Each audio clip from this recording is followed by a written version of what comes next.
Chapter 11. Great examples of faith. Faith is the confidence that what we hope for will actually happen. It gives us assurance about things we cannot see. Through their faith, the people in days of old earned a good reputation. By faith, we understand that the entire universe was formed at God's command, that what we now see did not come from anything that can be seen. It was by faith that Abel brought a more acceptable offering to God than Cain did.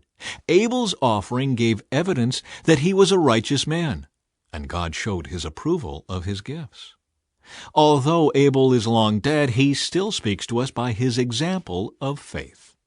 It was by faith that Enoch was taken up to heaven without dying. He disappeared because God took him. For before he was taken up, he was known as a person who pleased God, and it is impossible to please God without faith.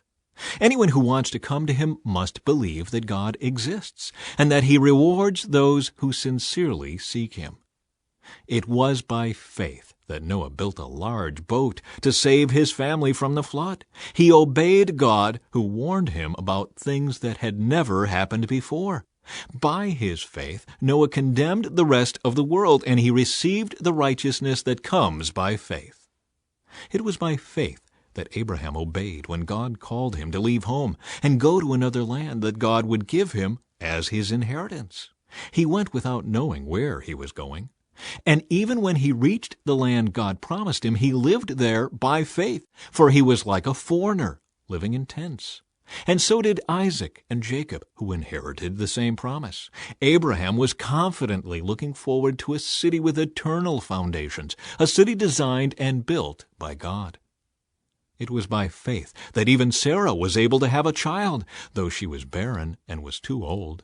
She believed that God would keep his promise, and so a whole nation came from this one man who was as good as dead, a nation with so many people that, like the stars in the sky and the sand on the seashore, there is no way to count them.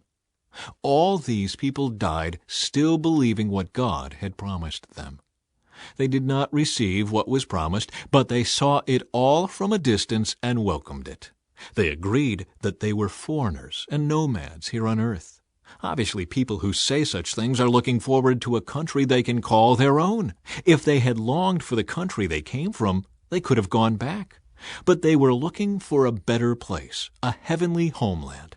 That is why God is not ashamed to be called their God, for he has prepared a city for them. It was by faith that Abraham offered Isaac as a sacrifice when God was testing him.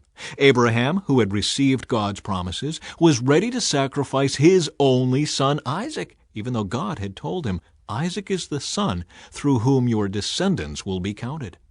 Abraham reasoned that if Isaac died, God was able to bring him back to life again, and in a sense, Abraham did receive his son back from the dead.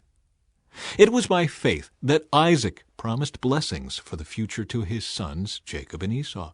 It was by faith that Jacob, when he was old and dying, blessed each of Joseph's sons and bowed in worship as he leaned on his staff.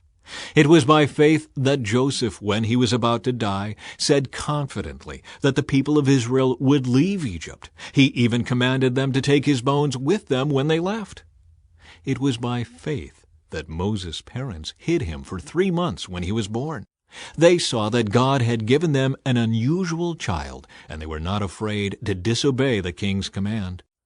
It was by faith that Moses, when he grew up, refused to be called the son of Pharaoh's daughter. He chose to share the oppression of God's people instead of enjoying the fleeting pleasures of sin. He thought it was better to suffer for the sake of Christ than to own the treasures of Egypt, for he was looking ahead to his great reward. It was by faith that Moses left the land of Egypt, not fearing the king's anger. He kept right on going because he kept his eyes on the one who is invisible. It was by faith that Moses commanded the people of Israel to keep the Passover and to sprinkle blood on the doorposts, so that the angel of death would not kill their firstborn sons.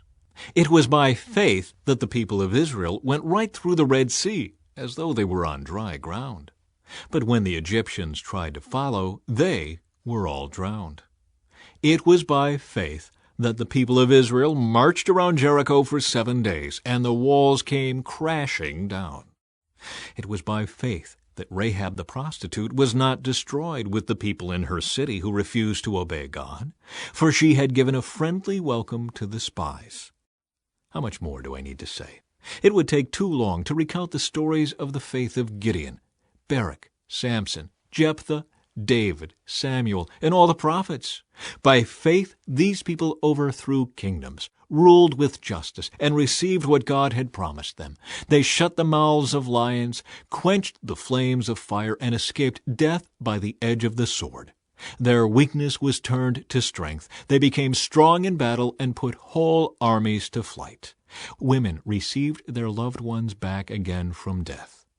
But others were tortured, refusing to turn from God in order to be set free. They placed their hope in a better life after the resurrection.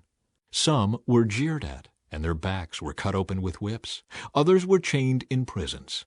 Some died by stoning. Some were sawed in half, and others were killed with the sword. Some went about wearing skins of sheep and goats, destitute and oppressed and mistreated. They were too good for this world, wandering over deserts and mountains, hiding in caves and holes in the ground. All these people earned a good reputation because of their faith, yet none of them received all that God had promised. For God had something better in mind for us, so that they would not reach perfection without us.